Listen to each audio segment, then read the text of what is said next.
Recording in progress. Ya la voy aprendiendo a pronunciar. Estimados estudiantes, muchísimas gracias por su asistencia. Bueno, ahorita pues no tenemos ningún estudiante. Vamos a esperar que se incorporen en el transcurso. Esta clase es más un repaso de lo que hemos visto hasta ahora, para conceptualizar la importancia que tiene la entrevista de evaluación mental para todos nosotros en un momento determinado que tengamos que realizar una evaluación, y esa se realiza a cada rato y en cada momento. Después, por la experiencia, pues se sintetiza el conocimiento y se hace mucho más rápido, y con las claves que vamos aprendiendo pues podemos obtener un excelente resultado.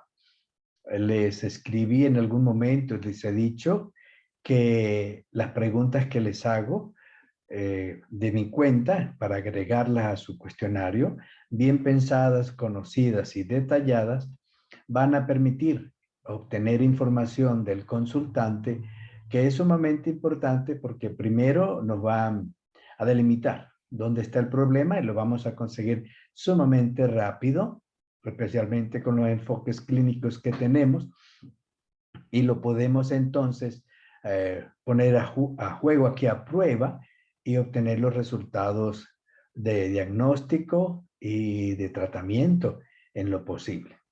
Entonces, con esas preguntas, son unas 10, 12 preguntas, y en este año le incorporé una nueva que fue el conocimiento obtenido a través de los consultantes sobre la importancia para las ideas suicidas de la muerte de los padres, que nos deja una herida importante y que esa pasa y se guarda, independientemente del modelo que usted considere, queda guardada en la mente y va a influir más tarde en algún momento de presentarse nueva conflictiva con la realidad, los deseos suicidas. Bueno, es muy importante porque el deseo suicida, estando en todas las personas, forma parte de una característica que se llama de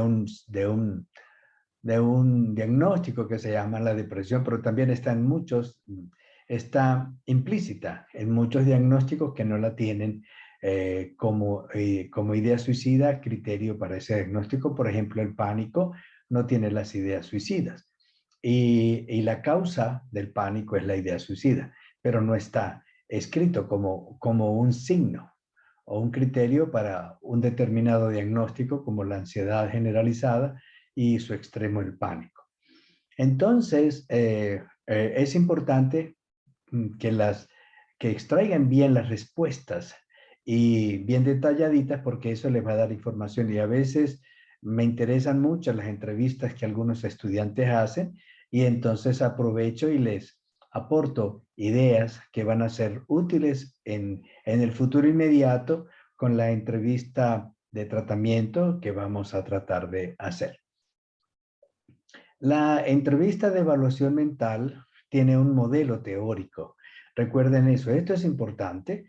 Yo voy a buscar todos los criterios que estén más en relación con las posibles causas que me vaya a dar la extracción de información, y de esa manera entonces yo modulo la entrevista en función de esos elementos que tengo dentro de la teoría, que me van a permitir acortar el tiempo de la evaluación, porque una evaluación mental con esta entrevista mental, pues pareciera que lleva tiempo.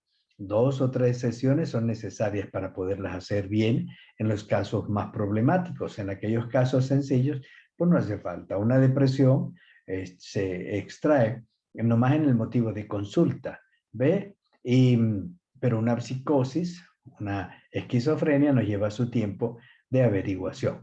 Entonces hay que aprenderse, al menos en Comalija Paisa, para esta evaluación, pues las funciones que nosotros vamos a evaluar.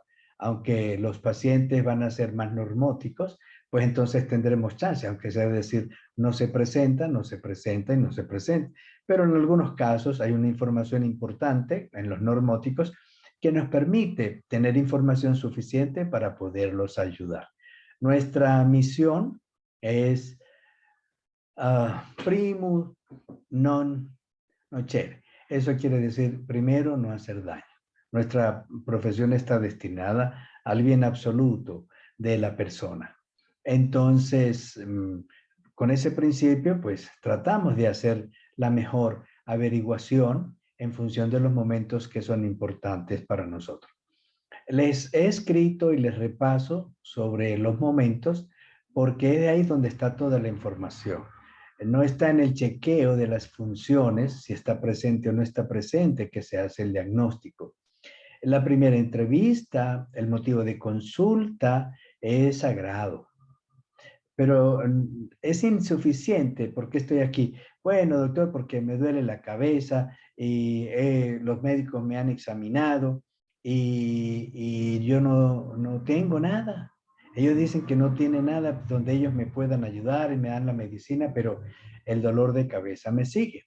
Vamos a ponerle el nombre de migraña, por ejemplo, para tener algo. Y por supuesto, entonces me dijeron al final, fui al psiquiatra esta mañana y me dijeron que pasara por aquí para que pudiera observar otro tipo de acercamiento que quizás me ayude a que yo pueda mejorar este dolor. ¿Ve? Entonces, ¿y cuándo le duele a usted o cómo le inició? Sí, ya recuerdo. Yo estaba en la casa y vi a una mujer que era la esposa de mi esposo. Entonces yo nomás que la vi, me empezó el dolor de cabeza, los ojos, ese es principalmente los que más me duelen y me da vértigo y me dan ganas de vomitar. Y así me pasa y así tomo las medicaciones, pero el dolor vuelve y ya me tiene mal, me tiene triste, ya no sé qué hacer, estoy decepcionada, etcétera. Entonces, ese es el motivo de consulta, la sintomatología. Y cuénteme, y cuénteme, ¿qué pasó con su esposo? ¿Tienes esposo? No, no tengo esposo. Ok, entonces cuénteme con su esposo. ¿Ve? Yo voy siguiendo mi modelo teórico, el enfoque clínico psicoanalítico, donde la pareja, la separación de pareja, la intencionalidad en la separación de pareja, es lo que me inicia el problema. Entonces, eso es como los sueños, un contenido manifiesto, que es lo que yo estoy diciendo, y un contenido manifiesto, que es lo que está presentando la persona, y un contenido latente, que es el que yo tengo que tratar de descubrir. Es aquí donde el modelo toma importancia, y de esa manera, entonces yo puedo seguir escarbando información. Y cuénteme qué pasó con su esposo. Bueno, mi esposo me dejó y se fue con otra mujer, no la misma, sino otra nueva mujer. Y después entonces esta mujer un día me insultó y también me dio el dolor de cabeza y la migraña. Y el vértigo también me duele, me da muchas ganas, me mareo muchísimo y no puedo hacer nada hasta que eso me pase.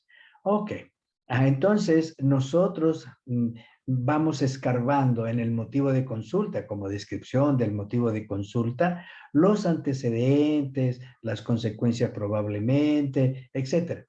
¿Y qué está haciendo usted ahorita? Bueno, yo ahorita tengo mi negocio y trabajo de esta manera. ¿Y sus hijos dónde están? Bueno, yo tengo 4 hijos y, y, y peleo, ellos se fueron de mi casa, todos se fueron, me dejaron sola, se fueron con sus papás, el papá al final porque yo soy muy pobre, no tengo trabajo, depende de todo lo que me dan los demás, y entonces pues se fueron con su papá. También tengo un hijo, y entonces pues el hijo tiene una finquita y yo voy a pedirle comida para que me dé, y eso es un problema. Peleamos mucho cuando nos vemos, entonces para que me dé 3 lochas tengo que humillarme enormemente de mis conductas, y él pues me da la platica y me vengo y nada, vivo. ¿Y dónde vive usted? Pues vivo arrimada. Entonces nosotros vamos gastando un tiempo, pero nos va a permitir observar qué es lo que está pasando, qué es lo que está sufriendo la persona. Y de esa manera nosotros recabamos toda la información. Como no estructuré bien el organigrama, entonces yo voy al organigrama familiar. Siguiendo las pautas del organigrama familiar, que son muy importantes. En algún momento se las voy a escribir por plataforma porque una de las alumnas me las colocó en escrito y me pareció importante que ustedes la puedan tener.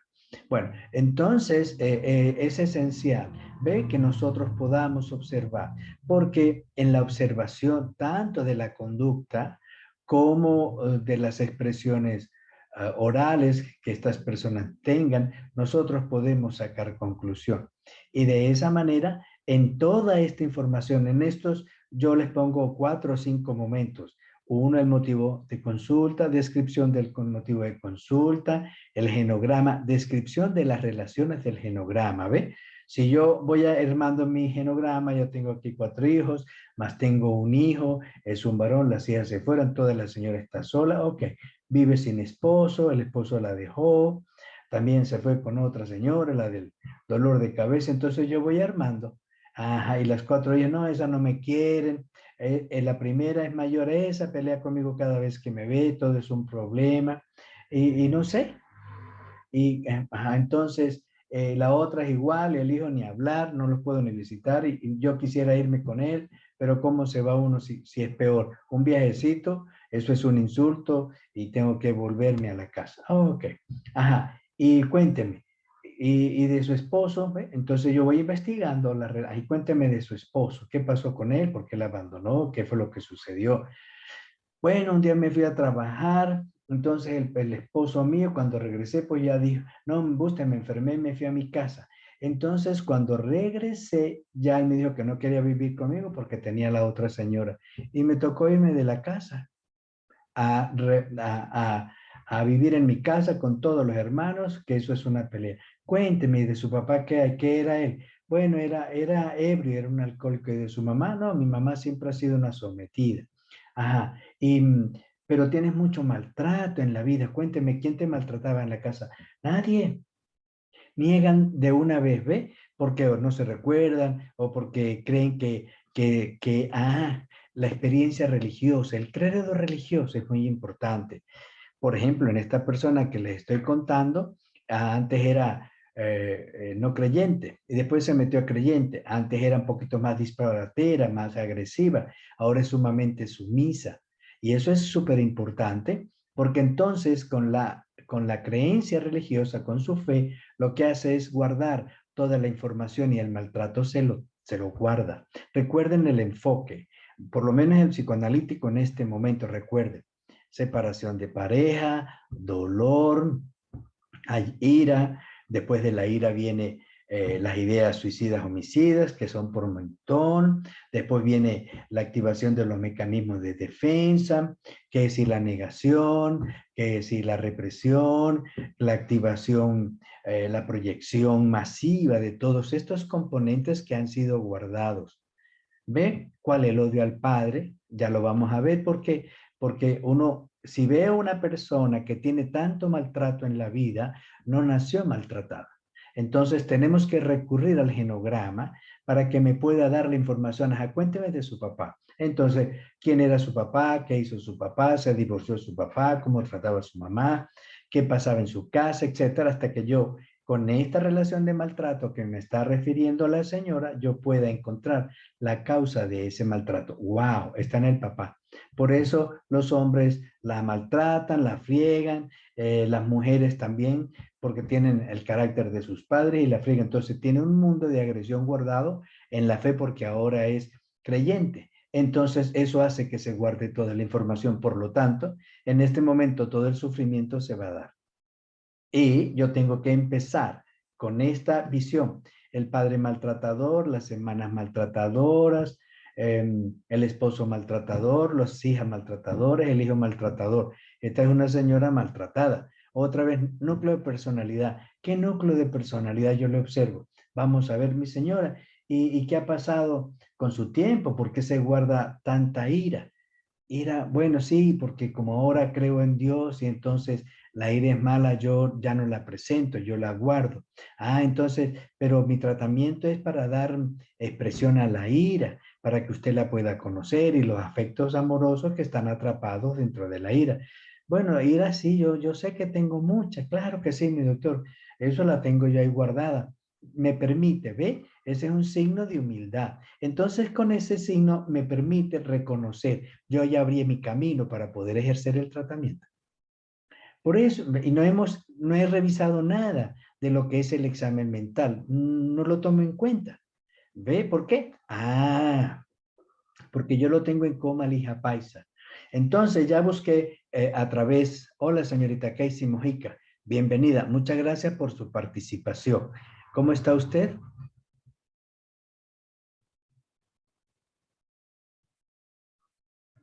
Hola señorita Casey, ¿me escucha? Bueno, si me escucha, pues bienvenida. Puedes preguntar cuando quiera.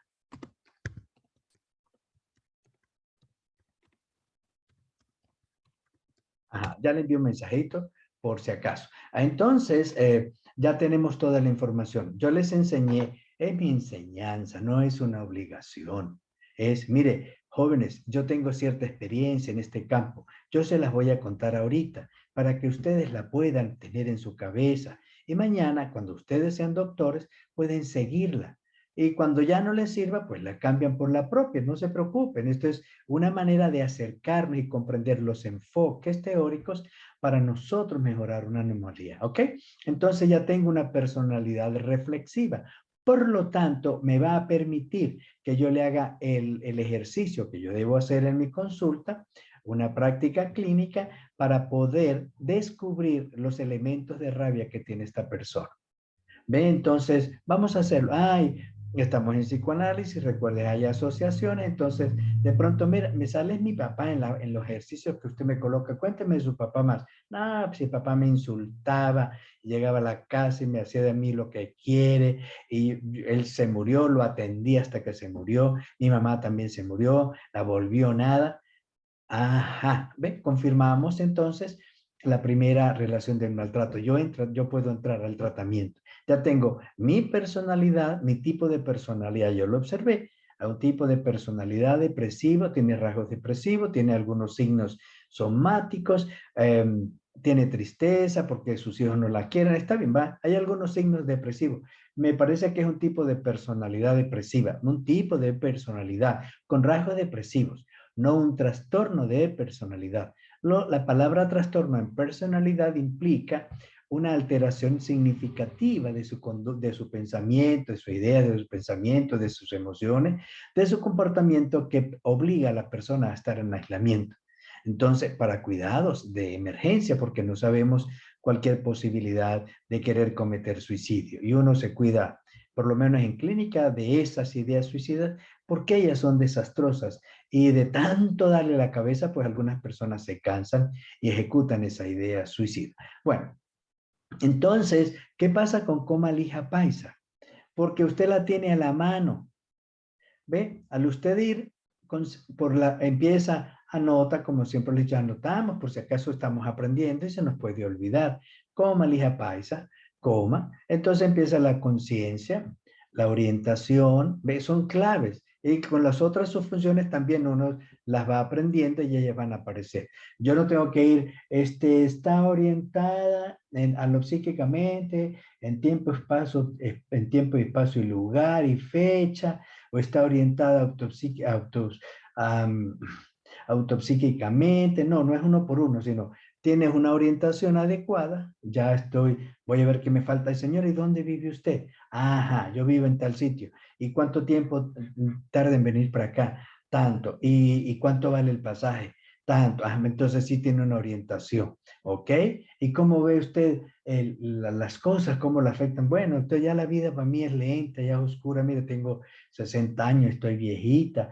La vida, ve, ya no es tan significativa como antes. Ok, ay, carece de significado por la vida. Chévere. ¿Ve? Entonces yo voy anotando en todo lo que yo me voy recordando de mi cabeza.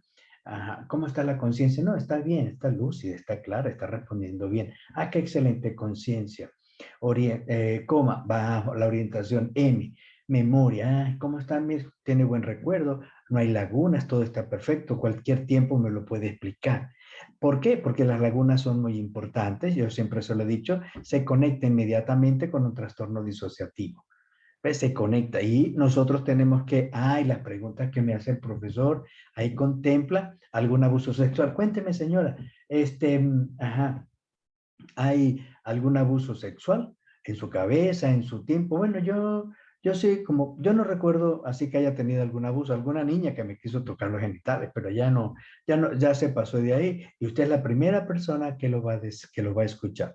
Estas palabritas de primera persona son súper importantes. Todo es importante en una entrevista clínica porque nos están diciendo eso está guardado, no, nadie lo castigó, nadie la fregó, le pegó, la regañaron por eso. Entonces, ese secreto que está comunicando conmigo va a aparecer después en la consulta cuando yo inicie el tratamiento. Vamos a ver, ajá, sí, sucede. Miren esto que se me está viniendo a la cabeza, ya se me presentó la niña esta y que tocándome a mí, tenía tanta furia, pero la dejé tocar, pero tenía mucha furia. Ah, bueno, ve, yo voy rescatando en la reflexión de esta persona toda la ira que está guardada bajo mi modelo. Entonces, el coma, atención, sí, está bien, me está atendiendo, ¿no? Tiene una estimulación adecuada, me responde adecuadamente, no me cambia de conversación, sino que me va llevando por el hilo, estamos bien, está bien, ¿ve? Entonces, coma, la L es de lenguaje, ¿cómo está hablando? Está acelerada, está normal, tiene brincos en el lenguaje, está coherente, es incongruente, ¿no? Tiene ensalada de palabras, no, está bien. Ve, entonces yo voy, en la medida que voy conversando, voy haciendo mi examen eh,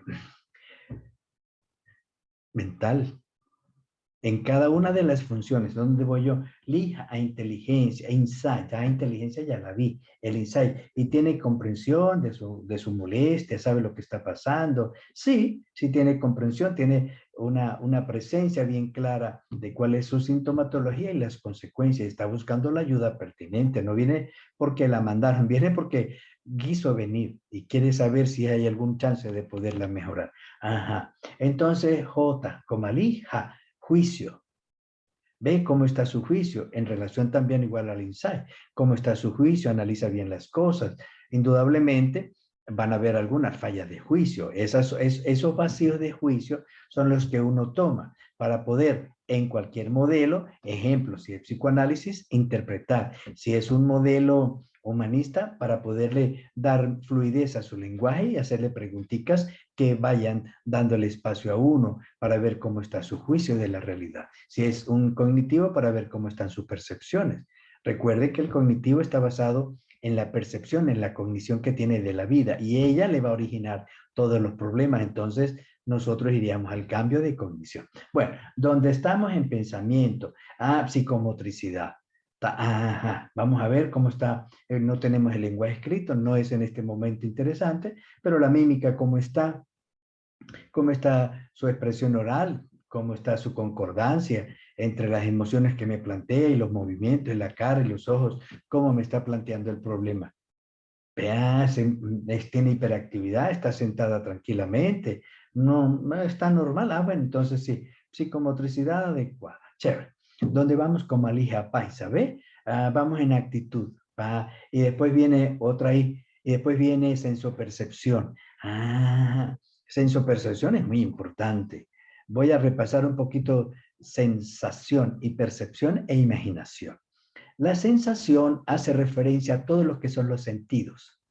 ¿Ve? Entonces, los sentidos son los encargados de recibir la información, sea el de la piel, la estesia, sea la del dolor, la algesia, si es la táctil, la de las manos, si es la visual, si es la auditiva, si es la de oler, si es el gusto. Entonces, eso es sensación. Recibe estímulos. Esos estímulos necesitan una integración mental.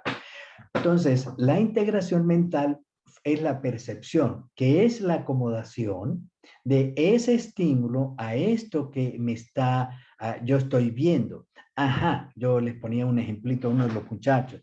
Es diferente. Aquí yo estoy en el campo y me picó una hormiga. Ajá, yo sentí, ya vi la hormiga. yo ya sé que cuando tenga esta sensación es de una hormiga, aunque yo no la vea. Entonces mañana me pico una hormiga y yo sé que es una hormiga y me rasco. Me voy a despreocupar. Esta hormiga si me viene a molestar para darle un solo palazo. Ok, eso es percepción. Y si yo me pincho con una aguja también, entonces yo voy a aprender. Vamos a hablar, aprendo, yo lo llevo a comprensión, comprendo que este pinchazo es diferente a la mordida de una hormiga, probablemente a la mordida de un zancudo. Entonces, eso es percepción. Me mordió un zancudo! ¡Ja! Le voy a buscar porque si me transmite una infección, esta la cosa se me pone peor. Me picó una hormiga, no le voy a dar importancia. Me pinché, me pincharon, no me di cuenta. Me fregaron la vida. ¿Ve? Eso es percepción. Entonces, hay una relación directa entre la sensación, la transmisión de ese estímulo que pulsó a mi sentido y entonces me lo generó y me lo llevó al cerebro donde se integra y me da una hormiga, una aguja o un zancudo. Eso es sensación y percepción. Eso tiene que estar bien. Entonces, cuando hay una alteración, aquí se me fue, cuando hay una alteración en la sensopercepción, que se me fue la señorita que se le cayó el canal. Entonces, aquí tenemos la percepción. ¿Qué es lo que pasa en una alucinación? Que en la alucinación no hay sensación y no hay percepción, es una imaginación. Y por eso se llama no sé, el título pareciera como que no cuadra, es una alteración de la sensopercepción porque se produce una imaginación de lo que a mí se me ocurre que es, y esa es una expresión del conflicto mental. Entonces, una alucinación carece de una sensación y de una percepción como tal. Una alucinación tiene una imaginación de lo que a mí se me ocurre que es. Como yo estoy un poquito alterado emocionalmente, entonces yo puedo ver una alucinación, puedo ver una imagen, pero esta no tiene probablemente una correspondencia perceptiva, estimulante sobre la realidad. Se me ocurrió a mí. La diferencia, o también igual que la anterior, es que yo considero que es una verdad. Y por supuesto, entonces me puede dar un gran placer si yo tengo una alucinación mística, estoy contemplando, estoy alegre por esa alucinación, o si tengo una alucinación persecutoria. Entonces, esto es esencial y es muy importante para nosotros, porque cuando tenemos una alucinación, que es diferente a una alteración de los sentidos por alguna falla orgánica, entonces ya nosotros tenemos una dificultad emocional. Les he dicho, igual con las ilusiones, podemos tener vemos, pero completamos con nuestra imaginación la imagen. Entonces, eso nos da una ilusión, es decir, alteramos el estímulo, alteramos la sensación. Entonces, esto es importante para que nosotros lo podamos integrar entonces a que no hay una razón biológica para generarme una imaginación. Y desde el punto de vista terapéutico, esto es mejorable, es muy fácil mejorable, no es problema. Es un problema para esa persona, pero cuando se deja ayudar, las alucinaciones o ilusiones se pueden arreglar un poquito más y les podemos dar conocimiento, que es lo que nos importa.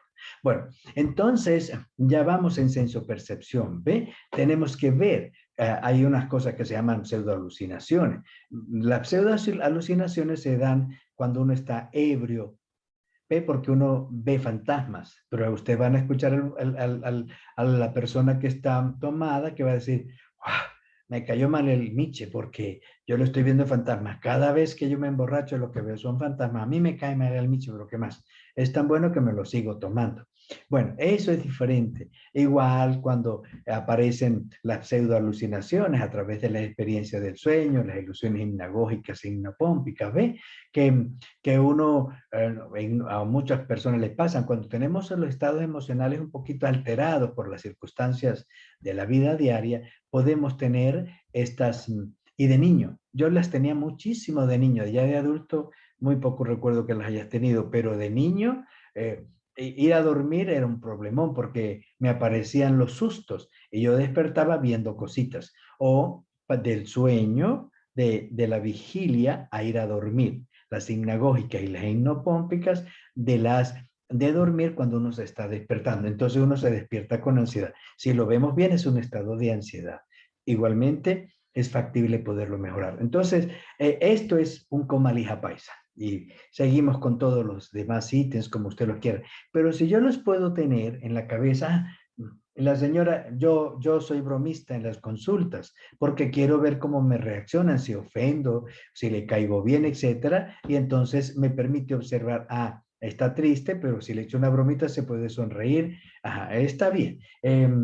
Se mantiene la afectividad estable, no hay labilidad afectiva, es una tristeza durante toda la entrevista. Hay personas que cambian, son muy ambivalentes en el sentido de las emociones. De pronto están muy alegres y te insultan o expresan su desacuerdo de manera molesta. Entonces ya uno tiene, ¿ve? Comparación. Y con Malija Paisa me permite ir persiguiendo los ítems hasta que yo pueda terminar. Si yo evalúo con Comalija Paisa, entonces voy a tener todo este conocimiento de los momentos que nosotros hemos tenido de diferente manera de conversación y nos van a permitir entonces extraer, ya sabemos, el tipo de personalidad, el núcleo de personalidad y el diagnóstico. Por supuesto, si yo tengo mi enfoque teórico, yo sé cuál es el tratamiento que yo voy a propiciar. Esta es Comalija Paisa. ¿Ve? Por eso le pido perdón, pero es una manera de decirle, mire, yo lo uso, me lo enseñaron de esta manera, me pareció muy oportuno. Si ustedes quieren ir a YouTube, van a tener videos donde cada cosita tiene un nombre. Entonces, bueno, el problema no es que tenemos que ir revisando pedazo a pedazo y línea a línea en la estructuración mental, es las funciones mentales que pueden estar bastante afectadas, entonces ahí nos detenemos. Lenguaje, pensamiento, sensopercepción. A veces también afectividad y la psicomotricidad nos pueden dar indicadores muy importantes, ¿ve? Porque el examen mental, que tiene unos criterios, nosotros en el tercer elemento, primero es la entrevista clínica, ¿vale? El marco teórico. Segundo, el momento de nosotros hacer la evaluación. Y el tercer momento es cuando nosotros empezamos a comparar los criterios, los signos, los síntomas con los trastornos. Entonces nosotros nos podemos acercar al cuarto momento, que es el diagnóstico, de manera muy sencilla. Pero podemos tener duda, entonces podemos ir a diferenciarlos con otros criterios para ver si mantenemos el nuestro y qué podemos hacer. Bueno, esta es la entrevista clínica. Indudablemente estamos en aprendizaje y lo que hacemos es conformar la estructura de tal manera que mañana podamos ofrecerle relación a la estructura y contenido y entonces nosotros podemos obtener una excelente información de final. Esta es la entrevista clínica, esta es la de evaluación, esta es la importancia de Comalija Paisa, ¿ve? Que nosotros vamos asociando los síntomas que nos van apareciendo desde el motivo de consulta y alguna alteración muy específica en las funciones directamente con un cuadro de diagnóstico que está en los manuales de diagnóstico. Entonces uno va combinando, ¿ves? Es una experiencia, es una formación, es un tiempo que se requiere para ir cuadrando todos los elementos. Si usted está en un sitio donde tiene muchos pacientes, la vida suya va a ser maravillosa en el aprendizaje porque van a ver todos los diagnósticos. Igual, entonces, ¿qué es lo que sucede? Para virtud de uno, si nosotros tenemos el enfoque clínico, cualquiera de ellos, ¿ve? Porque con el enfoque clínico uno se guía, se va metiendo por un modelo en particular y se va a ayudar. Pero el enfoque clínico como tal, ¿ve? En psicoanálisis nos va a permitir encontrar las causas, en conductismo igual, en cognición igual. Es lo mismo, vamos a determinar ciertas apreciaciones que nos van a permitir, en el caso que así se requiera, el conocimiento de la causa o dirigirnos simplemente a la sintomatología.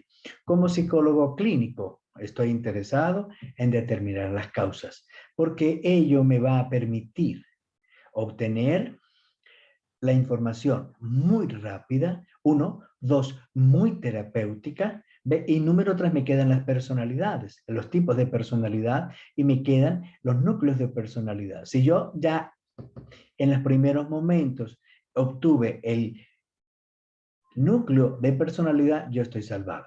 voy a hacer mi tratamiento. Si obtuve igual el dependiente, me voy a durar un poco más. Y si obtengo el narciso en la primera entrevista, estoy resuelto. Y ya no me meto en ese problema porque sé que lo que me viene es dolor de cabeza, atropello, si es privado no me pagan los honorarios y si es público me dejan con el insulto porque no me puedo defender o no me debo defender porque estoy en una institución pública y debo dar un servicio adecuado de atención y se supone que yo tengo más capacidad de entendimiento que las personas que pueden venir. Por lo tanto, me debo quedar con el regaño, con el insulto, con la queja al supervisor, lo que ellos, la personalidad narcisista, el núcleo narcisista, lo que hace es acusarnos permanentemente ante las direcciones porque nosotros no encontramos y le venimos a decir unas cosas que a él no le gustaron, entonces se lo viene a decir porque ese psicólogo no sabe nada y no sirve para nada y lo que hace es perder el tiempo y lo debían votar. Vengo a denunciar. ¿Ve? Entonces vamos a tener problemas con ese tipo de personalidad. Por lo tanto, nos retiramos elegantemente en lo más que podamos. En mi caso les enseño y siempre lo haré. Yo no sé cómo tratar su dificultad. Les pido perdón. Entonces se van donde el director y mire ya el psicólogo eso dijo que no me sabía tratar. Entonces, ¿para qué psicólogo? ¿Para qué lo tienen aquí? Pero como ya los jefes lo conocen, aún les sí, a eso hay que llamar la atención. Estamos que lo volamos. Cualquier momento lo volamos porque las quejas como las suyas, eso es a cada rato. Chévere, ya conocen todo eso y uno se vale. En mi caso, muchas veces les digo a los directores míos, miren, vengan para que conozcan lo que yo hago, para que muchas personas van a venir para acá y se van a molestar y ustedes sepan, muchas personas vamos a tener éxito y te van a venir a agradecer lo bonito que estamos haciendo acá. Así que toma un conocimiento sin necesidad de tratamiento, sino para que usted sepa qué es lo que yo hago y de esa manera pueda entender nuestro trabajo. Excelente. Y seguimos adelante. Entonces, con este conocimiento, por eso es importante, léanse la entrevista clínica. No lleguen a hacer una entrevista de evaluación mental con todas las lecturas de internet, porque son heterogéneas. Y por eso se lo dice en resumen. Deben haber más funciones, muchas más, 25 funciones. Ok, cuando aparezcan usted las va a tener en cuenta. Les he dicho, no me meto con la sexualidad de las personas porque actualmente es un gran problema. Y me meto es cuando yo sé, por ejemplo, que viene una persona con determinada motivo de consulta, ejemplo, y bueno, tiene una personalidad diferente o un género diferente al sexual. Entonces uno le dice, mira, el tratamiento va a ser de esta manera, pero van a haber cambios en esta manera. Usted ve, si acepta los cambios y le interesan, yo te puedo tratar. No porque a mí me interese cambiarte tu manera de pensar en su género, sino porque por consecuencia directa de la reorganización psíquica que usted puede hacer, muchos cambios van a haber y ese lo vas a observar. Bueno, no, yo quiero estar como estoy, yo mejor no acepto el tratamiento, perfecto. Y otro dice, no, me da igual. Yo lo que estoy sufriendo por esto, si eso me cambia y eso es sufrimiento, dele, lo que venga. Entonces, nosotros tenemos que tener eso. En mi caso, la profundidad del tratamiento me implica que la personalidad se va a reorganizar. Y todos los castigos que vienen del mundo externo se tienen que eliminar. Por lo tanto, me da una prevención y una protección personal. Ese es el enfoque que nosotros queremos darles a esta entrevista clínica. Por lo tanto, la tienen que leer, la deben leer y el Comalija Paisa también. ¿Por qué? Porque les va a dar orden, les va a dar secuencia, les va a dar conocimiento, van a saber dónde están. Y eso les va a permitir inmediatamente para la segunda consulta, si ese es el requisitorio, que ustedes puedan realizar un tratamiento de acuerdo a su modelo. Esta es la entrevista clínica. Entonces, eso nos lleva, ¿qué es lo que vamos a hacer en la actividad? Pues lo primero es entrevistar, destaquen con importancia, ¿ve? Resalten bien claro el motivo de consulta, las consecuencias que están teniendo las personas, que sería la descripción del motivo de consulta, cómo es el sufrimiento, qué le pasa a esa persona, cómo se siente, cómo duerme, cómo no duerme, cómo le cae la comida. Hay personas que tienen dentro de la, ejemplo, una depresión como un síndrome, asco, el estómago ya no me dan ganas ni de comer. Ve entonces que no es anorexia, sino es el rechazo a la comida, tienen asco por la comida. Y uno lo toma como cualquier otra cosa, como un conjunto de signos y de síntomas. No, Entonces, hay signos que son particulares y uno los puede tratar sintomáticamente y cuando sea oportuno trata la causa y de esa manera pues sale adelante. Entonces, primero léanse la entrevista clínica. Segundo, los momentos de entrevista que llevan el motivo de consulta, la descripción, el genograma con su descripción de relaciones familiares, dónde están los problemas, con que el padre, con el madre, con los hermanos, qué tipo de problemas hay, cómo es la primera relación, qué pasó con ese esposo, por qué la dejó, por qué ella lo dejó, y los hijos, que en caso de que haya, y dónde están los hijos, y qué hacen los hijos, y cómo se comportan. La razón de esto es porque si usted tiene una persona casada, divorciada o abandonada por su esposo o esposa, el hijo va a sufrir mucho porque la mamá le va a proyectar todas las porquerías que tienes contra el padre al niño. Por eso los niños se ponen rebeldes, muy difíciles, se ponen problemáticos en la escuela, porque la mamá lo trata como si fuera el padre. Obsérvenlo ustedes en las personas que están separadas de su esposa, toda la gran problemática que tienen con sus hijos. Esta es la causa, pero no es porque el hijo es rebelde, el hijo no, la causa está en uno, en la cognición, pero en esta cognición es inconsciente. Entonces lo que nosotros hacemos es tratar de esa inconsciencia llevarla al mundo de la conciencia y la persona pueda asumir su responsabilidad. Este es el punto. Entonces, primero, léansela, comprendan los factores, apréndenselo en memoria como coma lija paz y verá que ustedes se lo van a recordar muy perfectamente en su entrevista, van anotando, van extrayendo la información, hacen un resumen de los signos, de los síntomas que encontraron en toda esa conversación. Esta señora presenta dolor de cabeza, presenta vértigo, presenta suspensión de la ingesta de alimentos o se le quita el hambre, eh, se mantiene encerrada en su cuarto, está muy llorosa. Llorosa no quiere decir que hay depresión. El lloro permanente es un signo de que es, vean así, es como estoy llorando de mentira. Entonces ustedes van a diferenciar en el oído el llanto de la persona que llora de mentira. Es como, es el mismo llanto, no tiene un cambio de tonicidad, de una cosa diferente. Y en cambio el depresivo, no, el cambio depresivo de verdad cuando está llorando, contemplando su real dolor, el llanto es doloroso. Para la persona tanto así que lo hace llorar y para uno porque le despierta los dolores. Imagínense, se viene a contarme, ejemplo, una señora, todos los dolores que tienen con sus hijos y yo soy hijo, me vuelve la cabeza un rollo. Entonces yo tengo que reorganizar mi cabeza para poderla atender. En muchos casos llora, en muchos casos, como en el mío y en nuestro equipo, lloramos con el paciente por nuestros conflictos que empezaron a surgir por el conflicto que trae la persona y de esa manera se mejora ella y nos mejoramos nosotros. La virtud del psicólogo clínico es, si estamos en el campo que nos gusta, es que el cambio, esa persona trae un conflicto y me va a activar mi conflicto. Entonces mejora el de ella y mejora el mío. O en mejor condición yo mejoro el mío para que mejore el de ella. Si no, no se mejora. Esta es una condición psicoanalítica. Bueno, entonces ya tenemos el resumen. ¿Ve? Vamos a hacer un resumen de todos los síntomas que esta persona me presenta.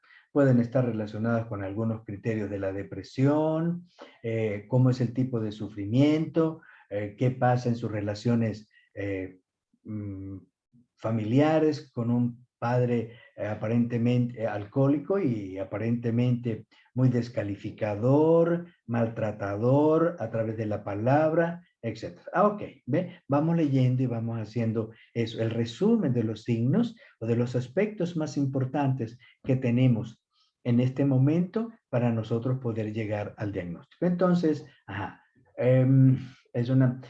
sus hermanas la maltratan muchísimo, su hijo igual sufre maltrato o continuas oposiciones que los llevan a las agresiones personales, a las agresiones verbales. ¿Ok? Esto me parece a mí que es un tipo de personalidad con rasgos depresivos. pero también hay un tipo de personalidad narcisista o agresiva que fácilmente se interconecta con los conflictos y empieza la pelea. Ah, son dos, chévere. Ok, ajá, entonces observamos un núcleo de personalidad reflexivo, lo cual es muy importante porque pareciera que nos va a permitir acercarnos al tratamiento. Número 2. Ajá, ya tipo de personalidad lo tenemos, núcleo de personalidad. ¿Cuál es el diagnóstico?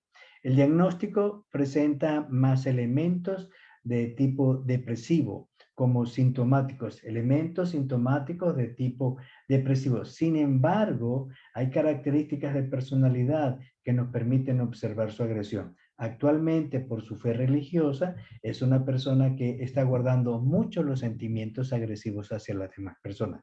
Estimo, y se separó de su esposa, maltratado porque lo dejó por otra mujer. Importantísimo. ¿Ve? Entonces uno va describiendo el tipo de personalidad con más rasgos depresivos, lo que nos indica un acercamiento al tipo de personalidad depresivo. ¿Ve? Entonces uno coloca para uno todo lo que observó conclusivamente y cómo ese cuadro que está ahí me va a permitir ofrecer una visión de esta persona y una visión para mi posible tratamiento si yo lo voy a hacer. ¿Ve? Entonces, ese es el trabajo. La evaluación mental, por supuesto, el recolectar toda esa información pertinente sobre los momentos importantes de la entrevista e ir colocando tipo de conciencia, tipo de memoria, tipo de afectividad, tipo de actitud. ¿Ve? Todos esos elementos, conciencia, orientación, memoria, atención, lenguaje, insight, por ejemplo, inteligencia, juicio, actitud, el pensamiento, la psicomotricidad, sensopercepción y la A, que puede ser, vamos a llamarlo, actitudes, por decir, no sé cuál sea, si ya la dijo o no. ¿Ve? Entonces ya repasamos, hacemos las marcas, donde, si presenta aquí, presenta un lenguaje lento, lloroso, por las situaciones que va narrando. Ajá. Los pensamientos que expresa están en concordancia con las situaciones reales descritas y permiten observar que tienen contenidos de sumisión, de humillación y de dolor. Ajá. En la sensopercepción, sin observación, ninguna alteraciones sobre alucinaciones, por ejemplo, pseudoalucinación.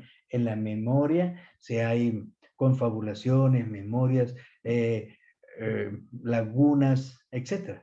¿Ve? Fenómenos de déjà vu, no, eso no está. Entonces, la evaluación es más sencilla. Presente bajo esta descripción. Ausente, ausente, ausente. Pero cuando haya ese síntoma, entonces uno lo describe con detalle para que el lector, si es un psiquiatra, necesita para saber si él entrevistó lo mismo que usted o no. Porque él ya hizo su examen mental, pero uno lo hace, por ejemplo, mira, yo requiero unas pruebas de personalidad para saber si hay aspectos de su personalidad que no pude captar. ¿Qué es lo que sucede aquí? Hay individuos que generan muchas confabulaciones, entonces uno no sabe a veces qué hay, y las pruebas le ayudan. Hazme una prueba de personalidad. Generalmente aceptamos la prueba del MMPI. No sé si ustedes ya la han visto o no, pero esa prueba la tienen que aprender muy bien para aquellos que les gusta la investigación en la parte psicométrica. Un test proyectivo es excelente. Aquellos expertos que se hacen proyectivos, olvídense de que si son cuantitativos, experimentales y son test retóricos. No. Ya aprenderán el que les guste, verá que sus test van a ser exactos. Y si hacen los estudios cuantitativos sobre, por ejemplo, para decir una cosa, yo estoy trabajando en abuso sexual porque mi institución atiende a los niños abusados sexualmente. Por decir, ok, bueno, pues vamos a hacer un TFH. ¡Ja! ¿Cómo me va a dar un TFH el abuso sexual? No se preocupe, páselos. A todos los niños no abusados y abusados que llegan a esa institución, páseles uno. Estudie los elementos que hay, extráigalos, hágale su análisis estadístico y tiene la prueba experimental. Y vas a ver que tu TFH es excelente. No se vayan, por estas habladurías que uno a veces hace de descalificar lo proyectivo como inservible porque es no cuantitativo. Usted lo puede convertir en cuantitativo en función de su experiencia y de su trabajo, y hacen maravillas. ¿Ve? Hacen los estudios, las investigaciones propias. No necesitan ir a la universidad, sino usted va, después que se gradúe, va a hacer muchas investigaciones y los test nos van a servir. Bueno, ese es el tema de la próxima unidad. Pero con esto quiero informarles, ¿ve? Que ustedes pueden hacer, esta es la tarea que nosotros vamos a hacer. Esta es la tarea. Y van a ver en la rúbrica y en la solicitud, en las instrucciones, que estos momentos se deben acentuar. Y que nunca se debe colocar, nunca, motivo de consulta, requisito de la cátedra. No hagan eso, pierden la entrevista. Porque la persona viene por requisito. No viene porque, mire, yo quiero, si usted, mire, yo le presento esta posibilidad, ayúdeme para yo poder hacer mi práctica de psicología. Y entonces nos pide la entrevista a una persona. Pero lo que yo le voy a pedir es, hábleme de alguna cosa que usted tenga de sufrimiento para ver cómo yo me acerco a poderle ayudar. Eso es todo. No se preocupe, yo no voy a contar nada, a mí se me olvida mañana y lo único que voy a hacer es que me voy a basar en ese sufrimiento para yo poder hacer la entrevista real. Porque nos exigen una entrevista real. No pongan a los que no leen, no escuchan, no escuchan los audios, etcétera, infórmenles. Hablen en sus equipos de trabajo sobre eso, porque si no van a colocar muchos.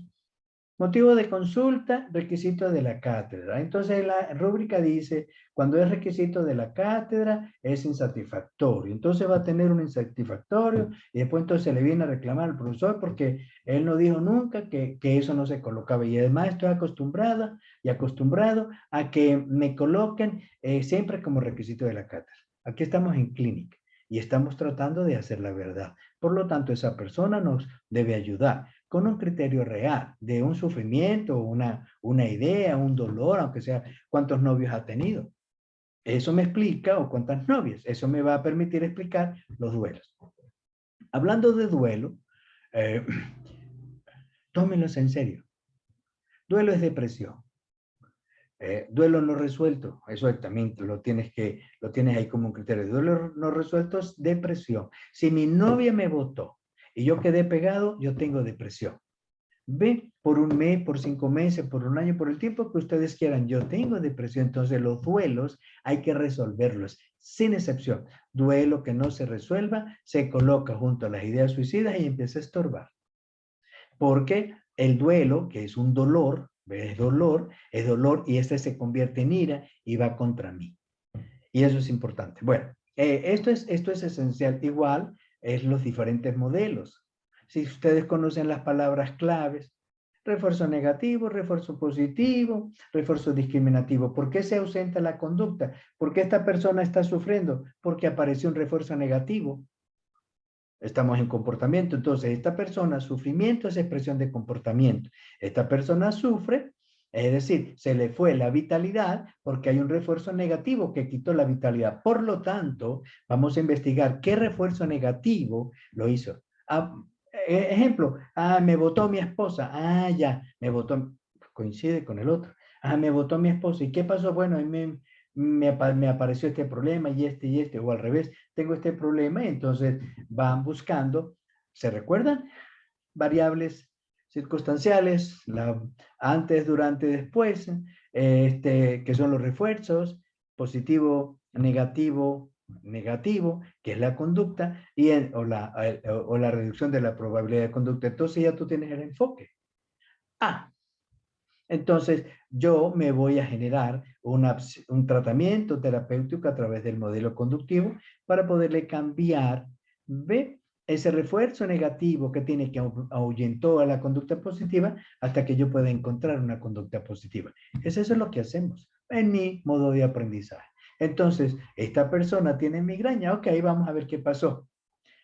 ¿Qué le pasó? No, la señora, yo la vi, desde ese momento se me vino a la cabeza, no sé qué se me vendría, pero yo tengo dolor de cabeza y dolor de ojos y el vértigo, nomás que eso es lo que yo recuerdo. Ok, ya tenemos, ¿cuál es el refuerzo negativo? La señora, entonces el refuerzo negativo es interno, por supuesto, está ahí, pero como en un comportamiento, entonces yo voy a cambiar el refuerzo negativo por otro positivo. Vamos a ver cuál es el que más bonito tiene.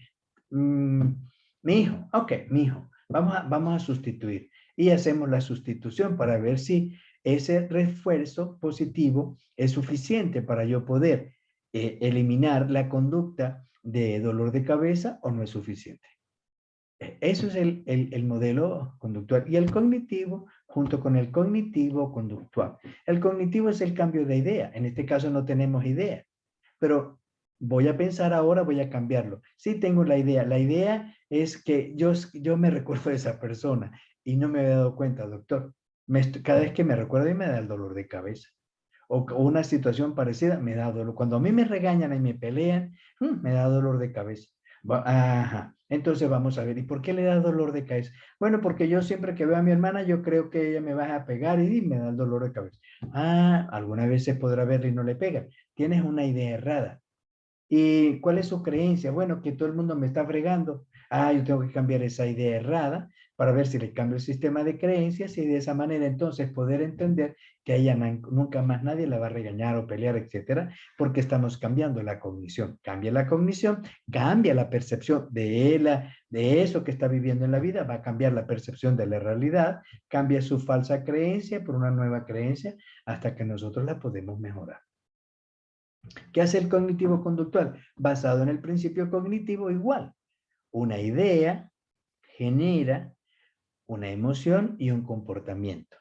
Entonces, esta señora tiene un comportamiento negativo, lo podemos observar a través de los refuerzos, es una posibilidad que nos metamos por el comportamiento porque es cognitivo-conductual, son la unión de dos modelos. Nos podemos meter por el comportamiento para observar a la cognición, vamos a cambiarle las conductas que esta persona está haciendo, que están relacionadas con, se presentan cuando recuérdense, ¿ok? El modelo conductista es conducta asociado a un refuerzo. No es un estímulo que me da una respuesta. No, señores. Es una conducta asociada a un refuerzo. Entonces, yo puedo observar la conducta y puedo ir observando los refuerzos. Puedo observar cómo se construye la idea. En función de esa idea, yo puedo cambiar la idea. Voy a buscar mis técnicas, mis metodologías y mis prácticas para yo sustituir esa idea errada, ese sistema de creencias, me genere una emoción positiva y de esa manera yo pueda cambiar el comportamiento. Ese es el modelo de enfoque clínico. Todos ustedes lo pueden tener. Ve, las técnicas las observamos después. De esta manera, bueno, estoy aquí para ver si aclaro más dudas de las que ustedes tienen. Con mucho gusto los espero. Ya esto se me va a terminar en unos minuticos y para que no me genere problemas, yo voy a terminar antes. Entonces, los espero en plataforma. Llámenme, por favor, escríbanme en sus mensajes que generalmente estoy atento a poderlos responder de inmediato. Mucho tardaré la mañana porque debo trabajar y en la tarde me dedico a ofrecerle las respuestas pertinentes. Por favor, pregunten. No cometan errores. No vale la pena ahorita la timidez. Ustedes tienen que resolverlo como colegas. No pueden ser tímidos. Tienen que ser, en otro término de palabras, asertivo. En otros enfoques, seguro. ¿Ve? Y sin temor. Ojalá que ustedes puedan, como siempre se los recomiendo, usen la psicoterapia personal en cualquiera de los modelos, porque es ahí donde se aprende a ejercer la psicología en función del beneficio del paciente. Muchísimas gracias y bueno, nos veremos en próxima oportunidad.